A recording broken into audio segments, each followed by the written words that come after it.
చదువుకున్న సోమరిపోతుల కోసం ఈ వీడియో అంకితం చేయాలనుకుంటున్నాం. ఎలక్షన్స్ వస్తున్నాయంటే ప్రతి చదువుకున్నవాడు కూడా పండగలా ఫీల్ అవుతుంటాడు. కానీ మనం చదువుకున్న వెధవలు ఉన్నారే, మహా మేధావులు అనమాట. అందుకు రూల్స్ మాట్లాడతారు. ఫేస్బుక్లోని, ఇన్స్టాగ్రామ్లో కూర్చొని రూల్స్ మాట్లాడతారు.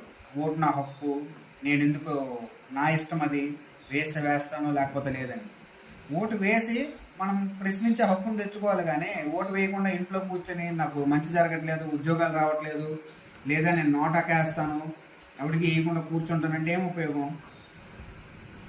నోటాకు ఓటు వేస్తారు, ఏం ఉపయోగం? దానివల్ల ఏమన్నా మీకు కొత్తగా ఏమన్నా ఒరిగేది ఏమన్నా ఉందా?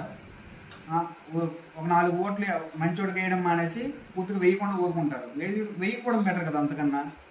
కాబట్టి ఇంట్లో కూర్చోవడం మానేసి ఒక్కరోజు మీరు లక్షలు సంపాదించేది ఏం లేదు. వచ్చి ఓటు వేసి మంచి నాయకుని గెలిపించుకొని అప్పుడు సమాజంలో మనం ఏమైనా జరిగే అన్యాయాన్ని ప్రశ్నించే హక్కును పొందుతాం.